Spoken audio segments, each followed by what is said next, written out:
Hello, everyone. Welcome to OARC workshop at the AW Open AR Cloud Challenge. And today we have the Managing Director, Jan-Erik Vinje of OpenAR Cloud with us. And he's going to start his presentation.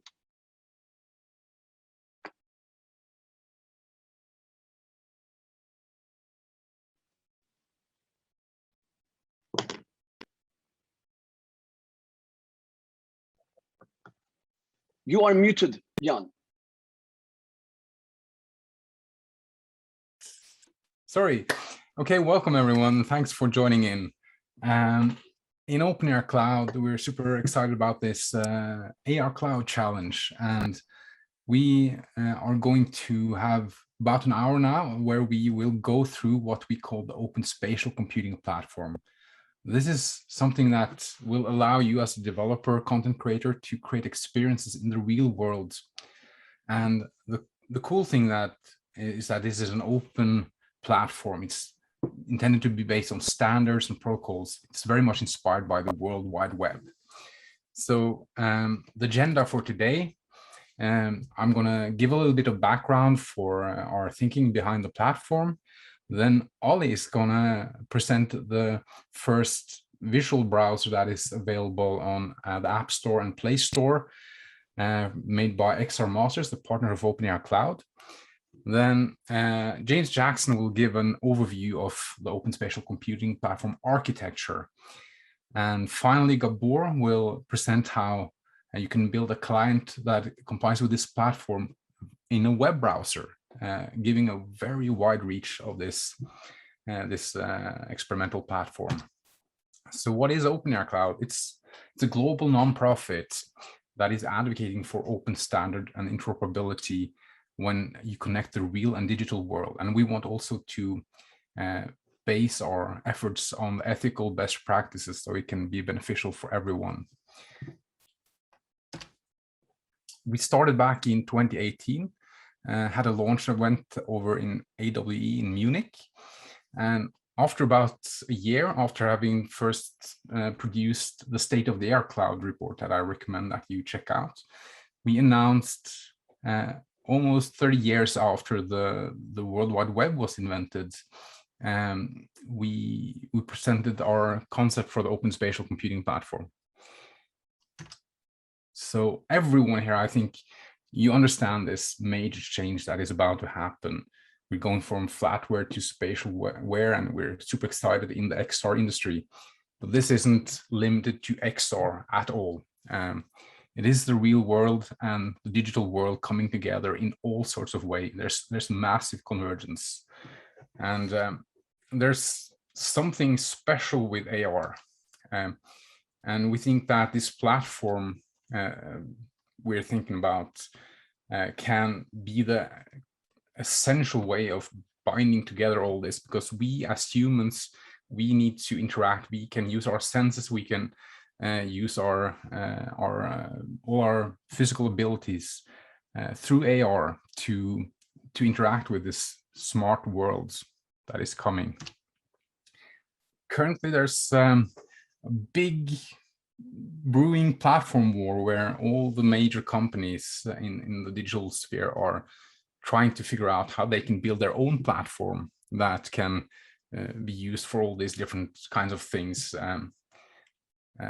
But I don't think people in general, developers or businesses, even communities or nations, really desire to be bound into proprietary platforms. We would much rather have the ability to build once and have it run everywhere for everyone, so that my experiences aren't isolated to me, and my friends or family cannot, or my co-workers cannot engage in the same content. We think the solution is very obvious. The alternative to platform wars is standards, it's protocols, and then build servers and clients that comply with this platform. It's been a massive success, so why not just continue in that note? So the platform concept we're working on takes the inspiration from the web. there are different names for this future, like spatial web, mirror worlds, metaverse. We tend to prefer the spatial web, but so all of these things in the spatial web, how do you actually achieve this platform? How do you have all this type of content bind to the real world? We think there are three essential things you need to do. First, you need the three-dimensional real-world pose of your device, of real objects, of virtual objects in the physical world. We think thinking geospatially is the best approach. Also, we want to describe the world in machine-readable form. And importantly, we want to allow for spatial discovery. This obviously is a little bit more complex. We're trying to achieve these functions with a number of standard services clients. James Jackson will go over in more detail how the architecture of all of these things fit together. Importantly, this isn't just theory. We are back in last year, around a year ago, we started our first real world test beds. So Bar, Italy is the one that has come furthest, where Augmented City has scanned about 100 square kilometers, and they have already had sort of a content solution there. Now they have complied with the Geopost protocol and the Spatial Content Discovery protocol, allowing us to use this open spatial computing platform in a whole city. Immersal, they're a bit busy these days, they just got acquired, but they will return to us and continue their efforts to bring their platform to the open spatial computing platform. One essential thing when you want to experiment with this is that you need to create these kinds of point clouds that you can use for visual positioning. This is how it works these days. We might have different positioning technologies in the future, but right now you need to take either Immersal or Augmented City and scan. And yesterday, Augmented City had a great presentation for the AR Cloud Challenge. So I encourage you to check out that and learn how to scan. So with that, I hand it over back to you, Ollie. Thank you, Jan Erik. Now I will be going over the spatial content management and rich experiences on OSCP. Hello everyone, this is Ali Hantal. I'm an active OpenAR Cloud member, founder and CEO of XR Masters, an AR Cloud studio specializing in spatial content management tools, and one of the organizers of this OpenAR Cloud Challenge. My presentation will be about the open spatial computing platform and managing spatial content and creating rich experiences. Here's the outline. I'll quickly recap the mapping with Augmented City Scanner, then talk about uploading, placing content, show you a few real-world examples, and then some interesting interactions, rich interactions with sentient AR objects. And we'll go over managing spatial content using the mobile app, and then go through a live demo session where I'll be showing you how you will place and visualize AR content at a scanned environment. The recap of yesterday, actually, to be able to create experiences on the OSCP, you will need to scan or digital map the area that you will be placing your content beforehand. If you haven't watched yesterday's Augmented City workshop, you can do so by clicking the link, which I'll be pasting on the chat. The next slide shows the workflow starting from the idea phase to mapping your environment, to uploading and placing your content, and finally, visualizing your AR placement. This was where Julia stopped during yesterday's workshop. I would like to remind you that for the AC Scanner app, you will need to request a test flight invite from the Augmented City team. You can find detailed information about this link and any other link that I'll be talking about on OpenAI Cloud's GitHub page. This is right here, and we'll be pasting that on the chat as well. The next step will be to upload your content. You will do this through Augmented City's content upload module on the web. And then for placing your content and actually visualizing it, you will use the same app, which is the XR Masters app, available on both Apple App Store and Google Play. I will be talking about that in a little bit. But now let's talk about a few real-world examples. The first experience was a POC that was placed on Vitosha Street in Sofia, Bulgaria. In this use case, the user chooses to view a series of AR exhibitions that are placed on the streets of Sofia. And the user chooses here to activate AR wayfinding as well. And the application now is taking the user to the first show, which is a dance performance of a giant Aquaman. As you can see, after the user is localized, he first sees a static ad on the right, and then while following the AR instructions, a custom AR ad pops up on his way, promoting the 50% discount campaign that the jewelry shop on the right is currently running. A beautiful example of placement of AR wayfinding and how customs ad will be popping up in this new world metaverse era. The next slide is a video of an AR aquarium experience which we placed on Taksim Square in Istanbul, Turkey. You can see that we placed close to 50 AR objects on this square, and it provided a shared and persistent AR experience to the users.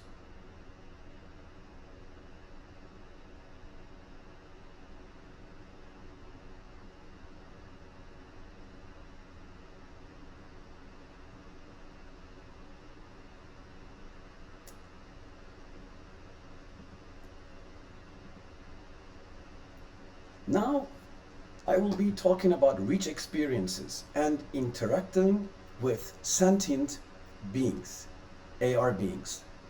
So first is a video showing occlusion that was done in Taksim Square in Istanbul. You can see that the goldfish is being occluded by the building while it's swimming behind it.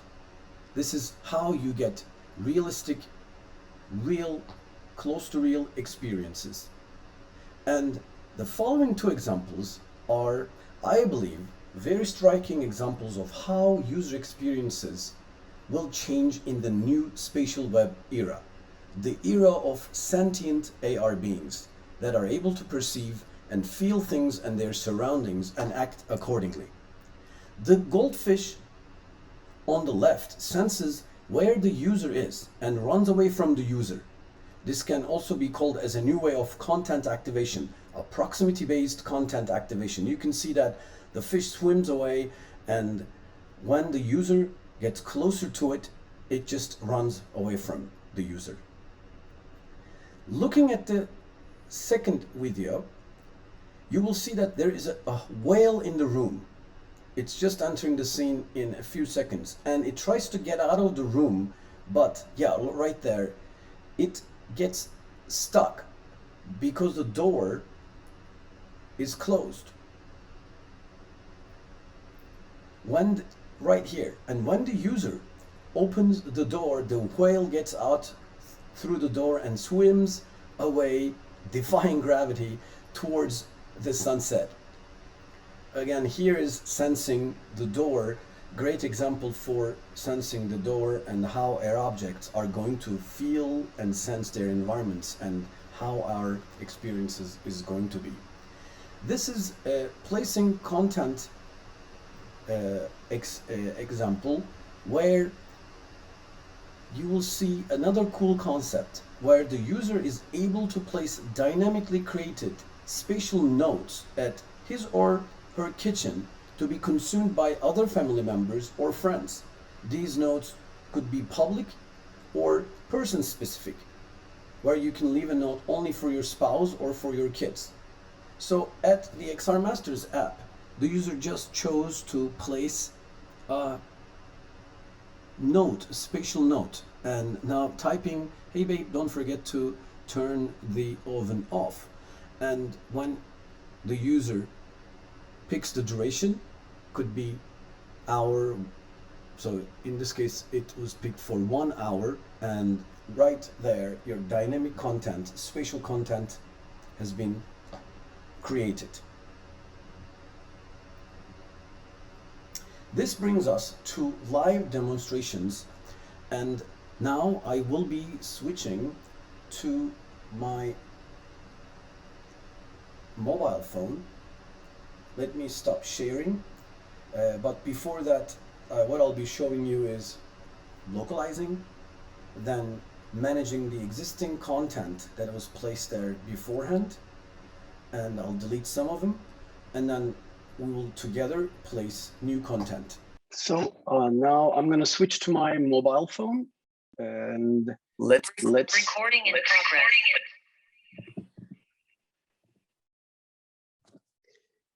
Can you guys hear me? Hello? Yes. I can hear you. Okay, perfect.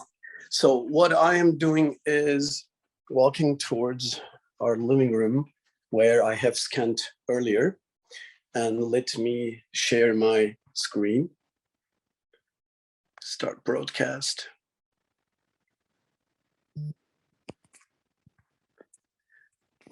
And after scanning, you do have my screen view, am I right?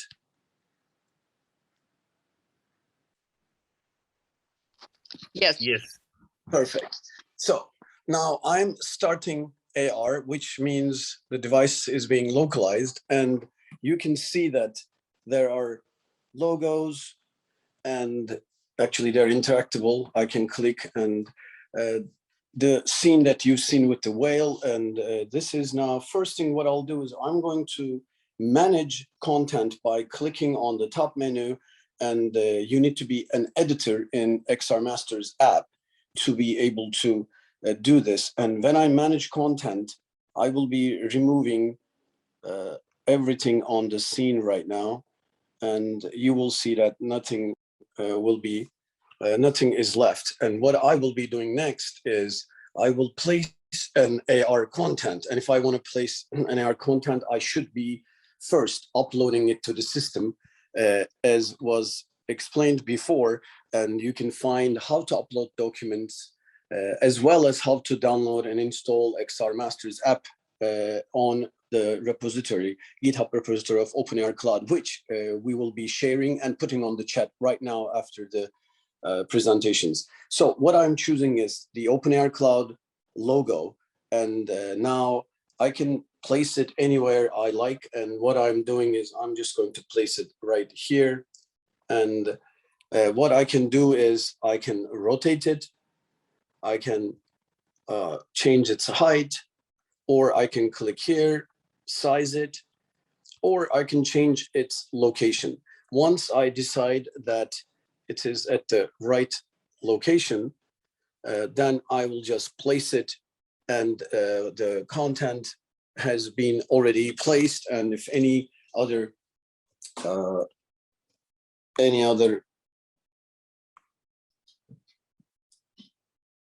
browser app device comes there in the near future, that would be glass, then they will be able to just place and visualize content.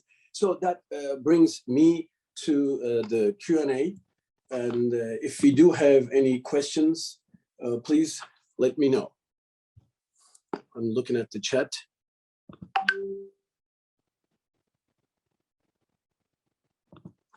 Let me get out of. And now we will be listening to James Jackson about the Oscp platform. Hi, James Jackson here. I serve as the Volunteer Director of Technology at OpenAR Cloud, and I'm going to drill into some of the details behind our open spatial compute platform. So one of the core philosophies of OpenAR Cloud is to build open source reference implementations that help move the industry ahead. What I'm showing here is the high-level architecture of OSCP. Starting off at the top, you see that we have services that are homed to the country level, such as Spatial Service Discovery. And then lower down, we have services that exist in what we call a geozone.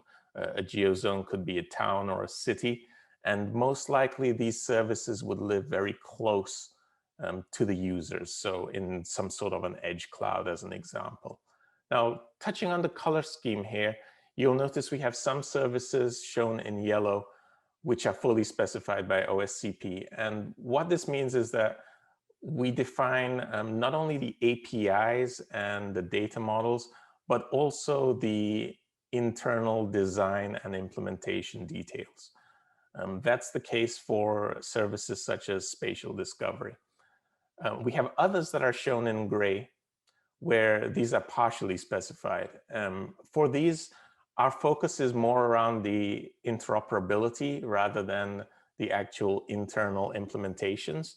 So we focus on the data model, the APIs, the data exchange, but there may be a whole range of different implementations from proprietary implementations to open implementations. And this is the case for services such as Geopost and reality modeling.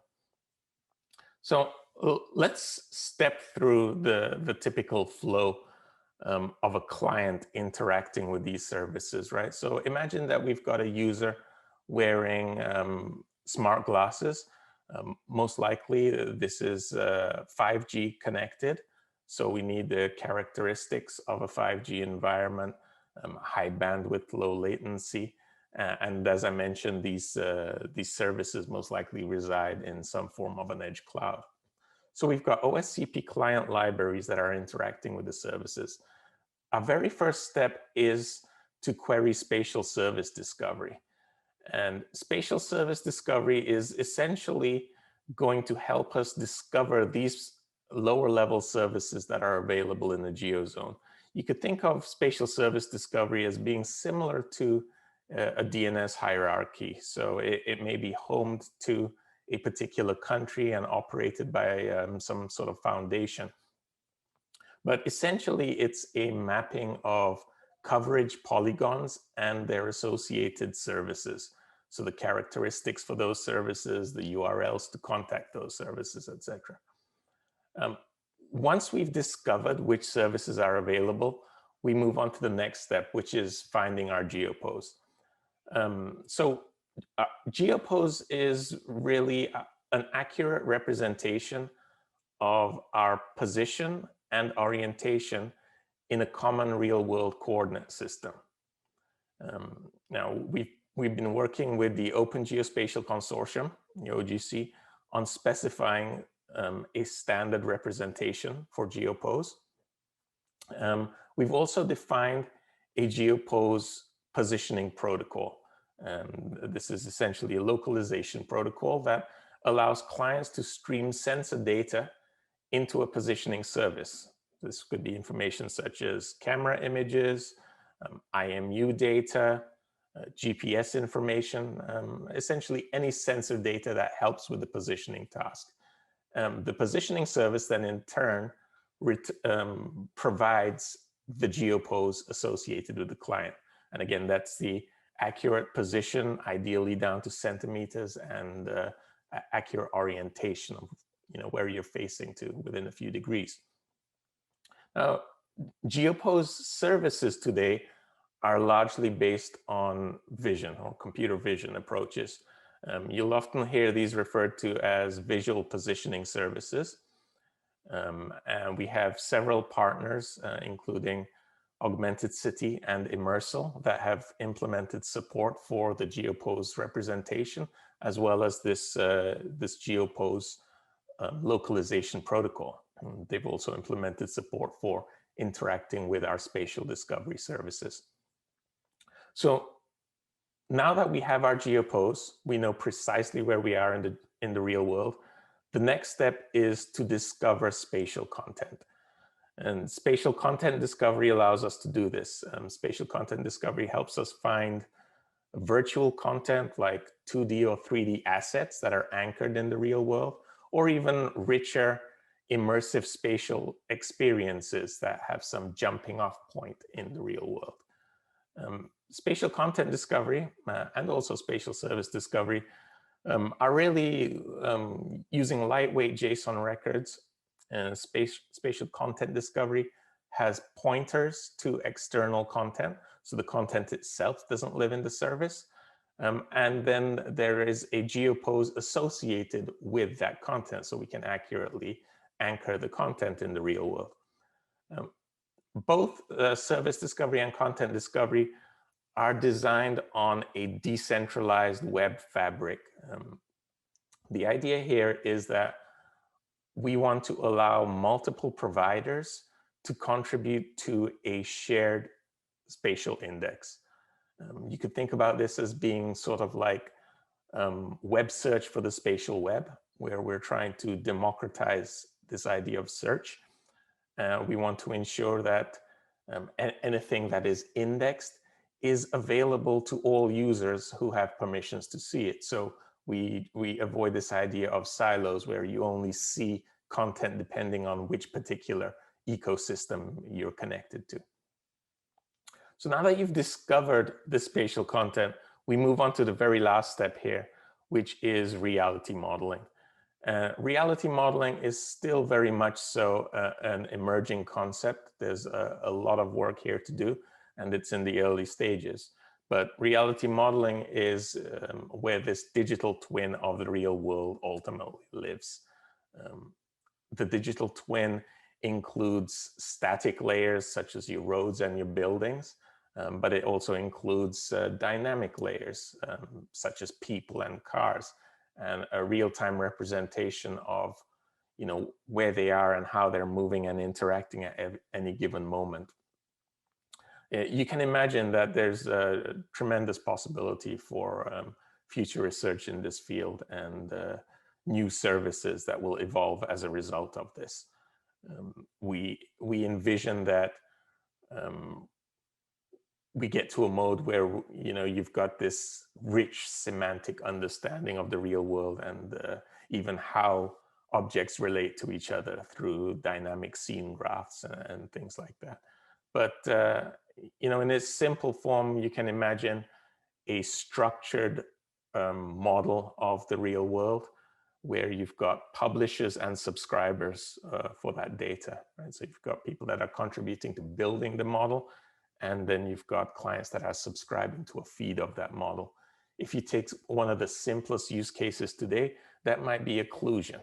So if I've discovered all this content through spatial content discovery, but perhaps there's a tree or a building between me and the content, then I ideally shouldn't be showing that to the user, right? The richer these spatial experiences become, the more important it is for them to interact seamlessly with the real world around them. Now, some of these other services that I'm showing here in orange, like the actual content hosting or some of the higher level intelligence around the specific experiences, as well as cloud rendering, are not specified by Oscp, but they're certainly important pieces of the overall pipeline. So moving on to some of the specific details, we'll start with spatial services discovery. As I mentioned, you can imagine this as 2D coverage polygons and their associated services. Here you see a sample map showing some of those coverage polygons. You can see that there is a REST API that provides access to this data. And over here, we have actually a sample spatial services record. And you'll notice that it's using standard GeoJSON to define the polygon. The actual coordinates aren't shown here to save space. And then we've got some characteristics for the services. In this case, it's a Geopost service, and this is how we contact it. I've listed here the GitHub repos for the services, so the core service itself, which, as I mentioned, is built on this decentralized web infrastructure. There's a running prototype of it hosted in AWS where you can experiment. Anyone has read access to this, so you can try some of these values. You would need an account to be able to create records. And then there's a client library that facilitates efficient interaction with the service. Similarly, for spatial content discovery, in this case, we're discovering the actual virtual content in the real world. You see here in this example that we've pulled in a 3D model of Bender. This is a GLB of Bender and the associated Geopoles for him. So we can now place him accurately in the real world. Again, you'll see that it's standard REST API, and we have an example of the spatial content record here. So you see the reference to the GLB that was pulled in and the associated Geopost. Once again, we've got the GitHub repo for the core service, running prototypes hosted in AWS, and client libraries for simple interaction. This shows sort of the high level topology around spatial discovery. So as I mentioned, you've got spatial service discovery, which is homed to a given country. So, first we have to determine which country's spatial service discovery service we're connecting to, right? That top level may be operated by some form of foundation. And then we've got multiple providers in a given country contributing to this common index. And again, this is service discovery, right? Now we use service discovery to discover the other services that exist in the geozone. So then we drill down to a particular geozone or city.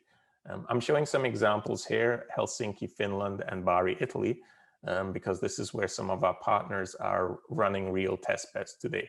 So we've got Immersal running a live test bed in Helsinki, Finland, and Augmented City running a test bed in Bari, Italy.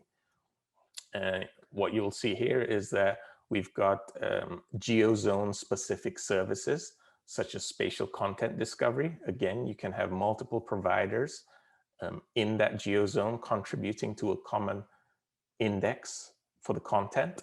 And you can have multiple Geopost providers and communicate with them via that standard Geopost protocol. I mentioned a decentralized web technology, and today that is based on the Hypercore protocol. You could think of this as being in ways similar to Git, but you're synchronizing all changes in real time, and it's designed to deal with very large amounts of data. We also use certain implementations of a decentralized OpenStreetMap architecture for the core today. And this last one is Geopost. So I mentioned that it's the representation as well as the localization protocol. If you look at the GitHub repo for Geopost, you will essentially see a specification for the protocol itself. So that essentially defines how you provide and structure all your sensor data that is provided to the Geopost service, and then the Geopost structured response that comes back. This is implemented today by several of our partners. In addition to the core repo, you will find client libraries, again, specific to Geopost. And there's an excellent demo that you can look at here, which essentially walks you through the stages of discovering a Geopost service through spatial services discovery, connecting to that Geopost service and providing image data, getting your Geopose back in response, and then placing that particular image in the real world based on the Geopose in a 3D tiles model. So let me touch a bit on the future. These are very early days for us in OSCP, and there's a tremendous amount of work to be done. So we encourage anyone that's interested to come and join us and help contribute to this vision. Some of these items are maybe smaller efforts, and some of them, as you'll notice, are much larger, right? So this first one is around an idea of having restrictions on spatial mapping and augmentation.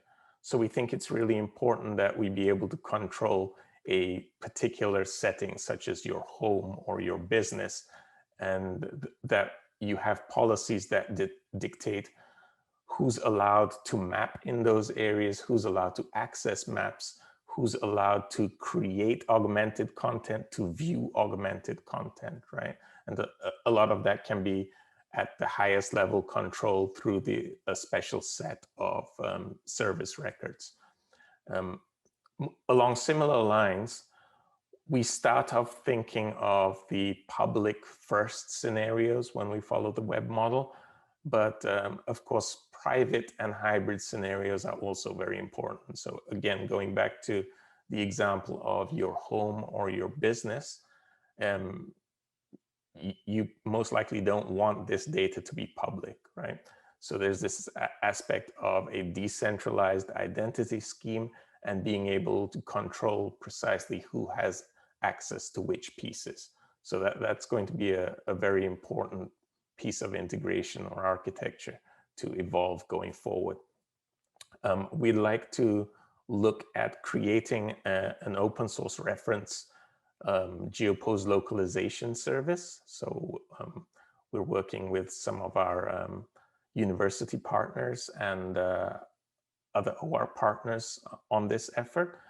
As I mentioned, Geopost services may be proprietary, they may be open, there is no set standard around this, and the idea behind the reference service is that it helps foster some R&D and innovation in this particular space. Very important aspect is the deployment topologies of these various components, how they fit into a 5G world, an edge cloud world, how distributed that particular edge cloud is, how close it is to the end devices, as well as moving functions between end device and between edge cloud.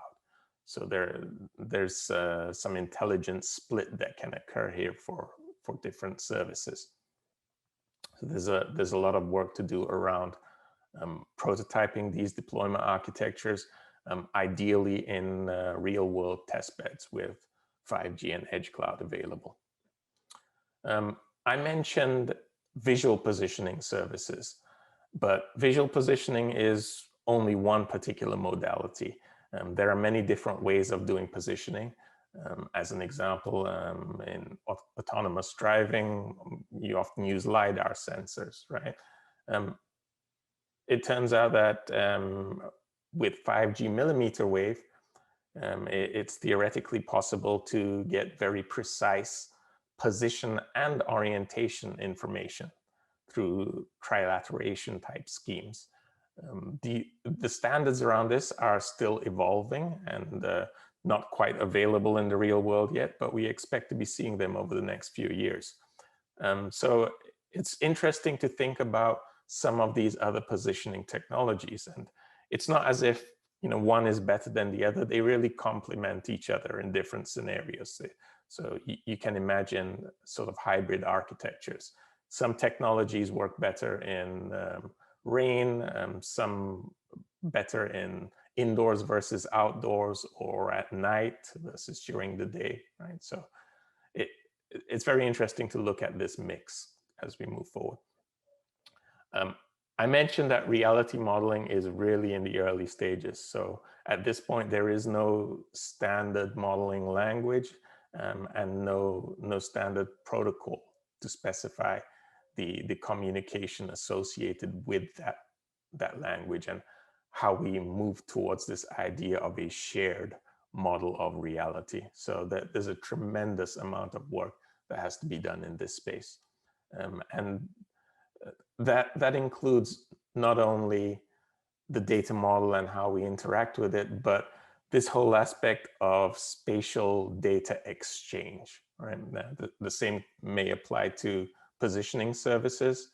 Ultimately, you can imagine that spatial data on the back end sort of converges the data that's used for localization, which today is more so sparse point clouds versus the data that's used in your reality model, which might be more of a structured representation of the real world, right? But we see that sort of coming together. And then the important aspect being the creation of a spatial data exchange around all of this information. And doing it in such a way that, of course, we honor the privacy of the end users and make sure that it's an incredibly secure environment. So thank you again for your time, and we encourage you to join us on this journey. Thanks. Thank you, James, for the great presentation. Now we are ready for a Q&A session, and let's see if there are any questions.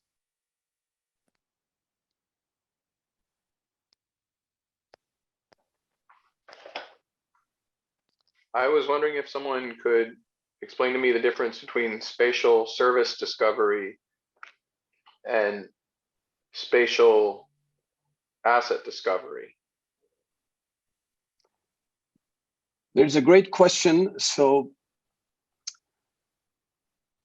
Jan, Gabor, who would be taking this? I can take the question. So first, the client device is to find out what kind of services are available at all. And then one of those services available at the area is a content service, but there are other services like localization services, rendering services, and other services that are yet to be invented in the future. And one of them is the content discovery service. And then the client goes to the content discovery service and can retrieve available contents like 3D models, images, videos that are anchored to the real world. That's the difference. Thank you, Gabor. Any other questions?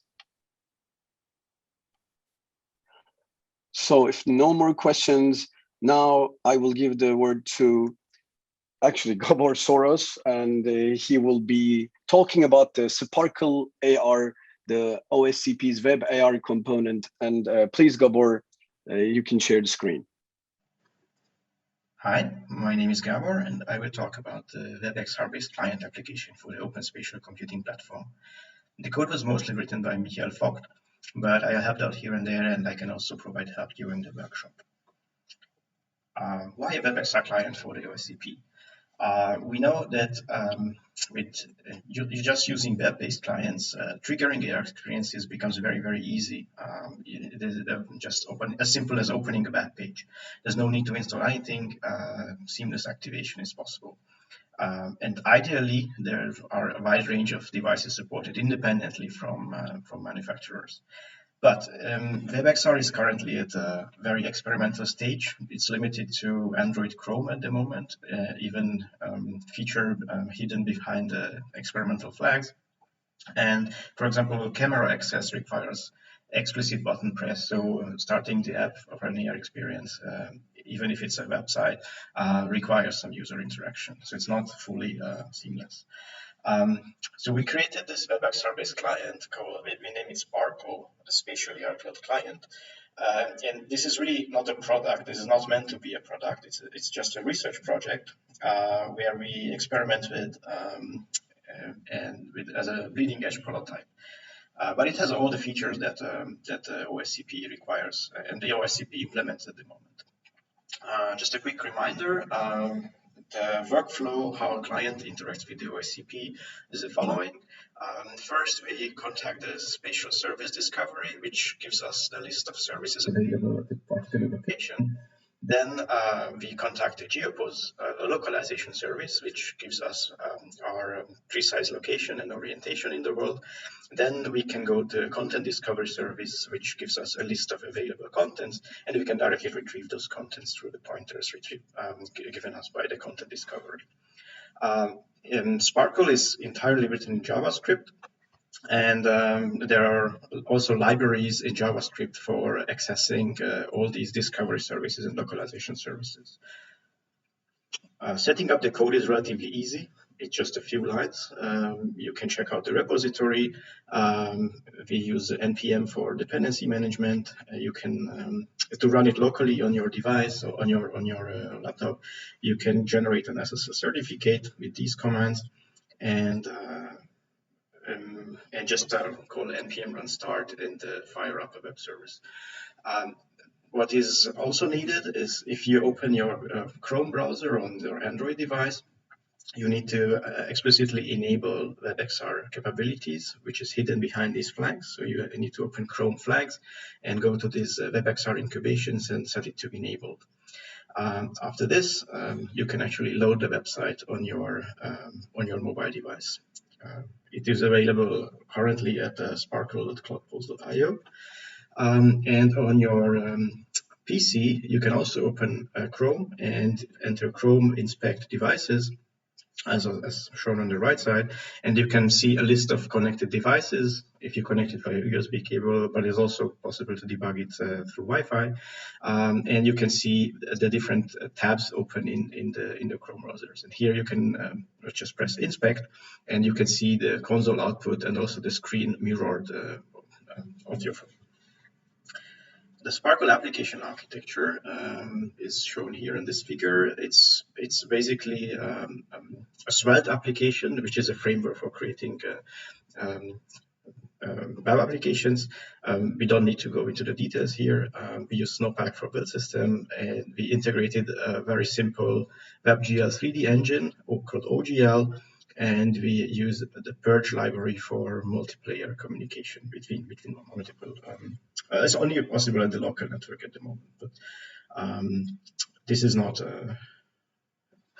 Yeah. So then the OSCP libraries are written all in JavaScript, SSDXS, SCDXS, and the Geopost protocol.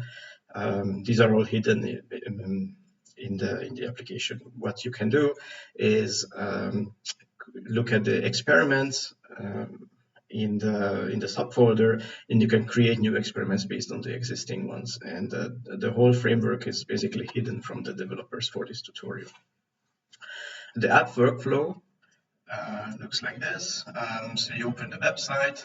Here is still an outdated URL. So it's sparkle.cloudpost.io. You can get to this dashboard, which shows debug information on what kind of services are currently retrieved, what is your location. You can switch between modes, you can select experiments, and so on. And once you press the Go Immersive button, you can switch to AR mode. The WebXR session is started, and then you can press the Localize button to send an image to the visual positioning service, which gives you back the global orientation, and then some content can be retrieved based on your location. And this is a very simple sphere here, but if you implement a new experiment, you can add your own content here. The localization, as we have heard in this tutorial already, is based on Augmented City, but other services are ongoing to get integrated. It is important that we need to say first you have to scan your area. We suggested scan outdoors, not indoors, so in public spaces, and we need to register Augmented City as a Geopost provider at your location. So we need to add the entry in the Spatial Service Discovery database. So please contact us if you intend to use this service. this is how it looks like. So these are some example coverage polygons on the map. So we draw a GeoJSON shape and define that Augmented City is a localization service here. There can be multiple services, but right now only Augmented City is connected. Okay, a peculiar thing about WebXR is the camera access. It's at the moment not possible to retrieve the camera image through the WebXR API because of privacy constraints. So we need to go around this by tapping onto a GPU memory, onto a WebGL texture, which we read back and pack it into an image. And this is what we use for localization services. We need to talk about coordinate systems used by the different services and applications. So there's one coordinate system called ECEF, Earth Centered and Earth Fixed. This has the center point in the center of the Earth, and the coordinate system is shown on the left side.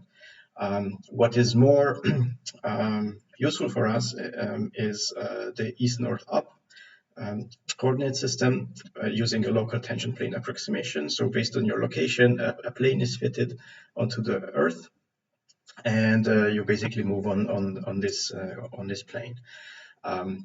WebXR is using a third coordinate system, which is depicted on the right side, and the conversion between these is all implemented inside Sparkle, so you don't have to deal with these things, but you must know about these conventions.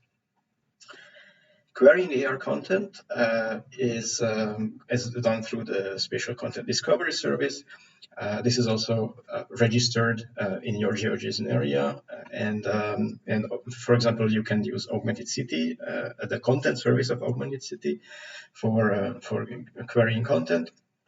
And for simplicity, in our demos, we use an API which at the same time of returning the post from Augmented City also returns the content records available in the area. So you can spare one request.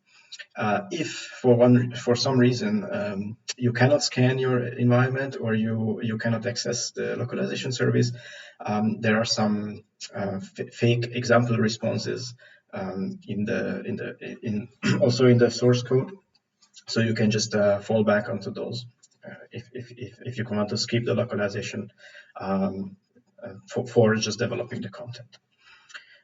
It's important to know that this Sparkle is not able to add new contents and register contents in the content discovery service.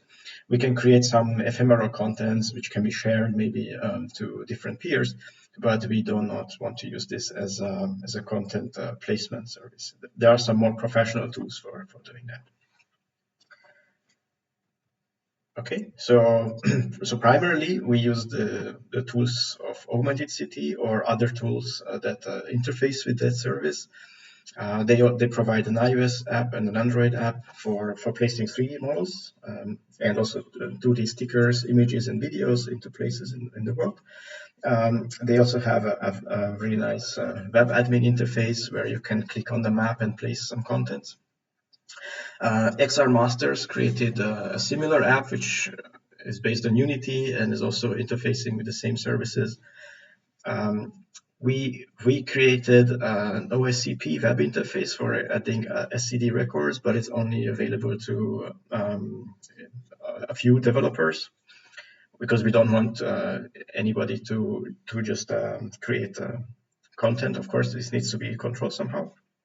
In the future, this will be, of course, open and everybody can run their own content services. But right now, we have only a single database. I mentioned we have this simple OGL rendering engine here. You can define simple primitives or low GLTF models.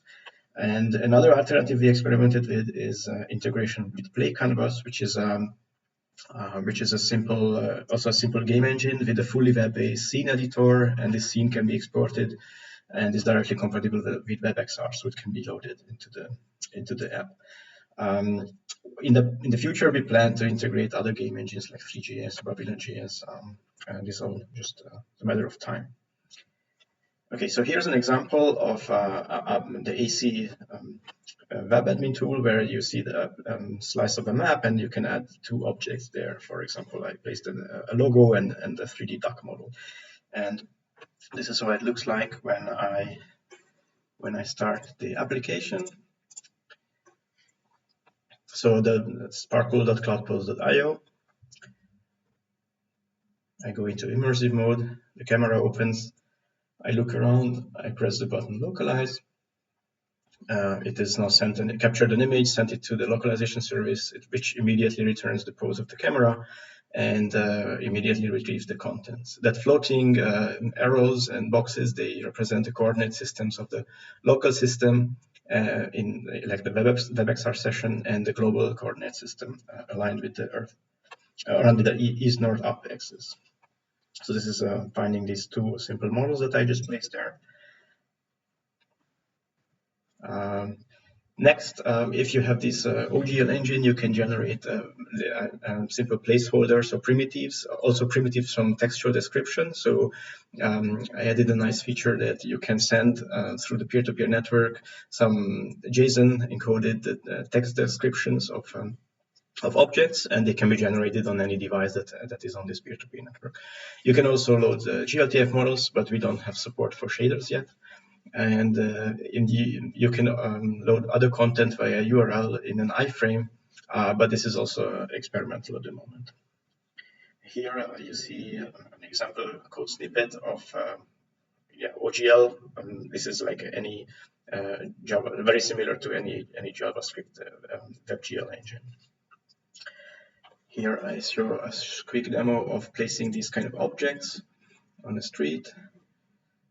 So we look around, I already localized, and we can use a simple crosshair that is provided by WebXR, and when I tap on the screen, then the crosshair position in Earth coordinates is estimated, and then a random object is placed there. You notice that there is a slight misalignment, and this is a reason because we calculate everything in Geopoles, really in Earth coordinates, and the calculations involve the Earth radius, for example, 6,000 kilometers. So a slight misalignment is, I think, it's still fine. Interesting, if you share those objects via Geopost, it's not only possible to use multiple clients to see the same objects, but also even a 2D map view. For example, on this laptop, we see a normal Google Maps view, and we can place the exact same objects on the 2D map view. So even clients without AR capability are able to participate in the same session. And here I show an interactive experience created with Play Canvas, where you create a scene in this web-based editor and you can export it and you can add the simple controls. The current downside is that these interactive elements are not yet anchored with the real world. So you can add buttons and you can change contents, have some nice animations, but this is not yet tied to the real world. And as I mentioned, we want to plan, we want to integrate other game engines in the future. Okay. So this is it, what I wanted to show you today. If you're interested in developing with Sparkle, please contact us on Discord channel. Here you see the address where you can directly test it and the repository of the documentation. Thank you very much.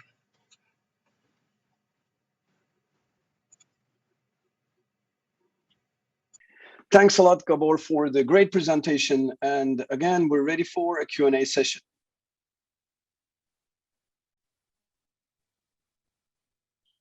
Any questions?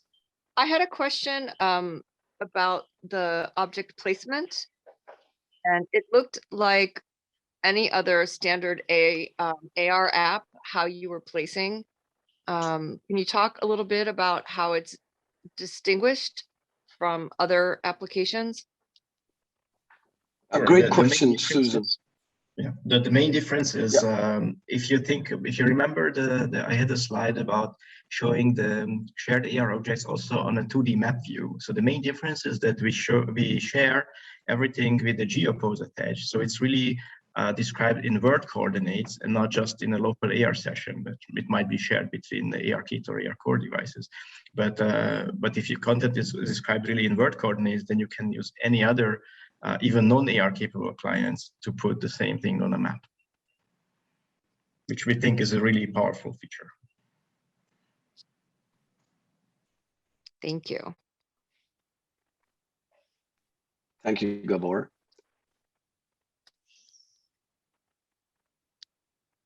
If you can look at chat, I will be posting again the links that has been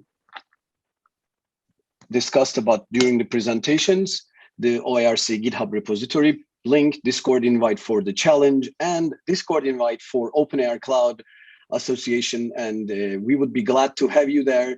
Thanks a lot for attending this workshop. And we are looking forward to working with you during the AR Cloud Challenge.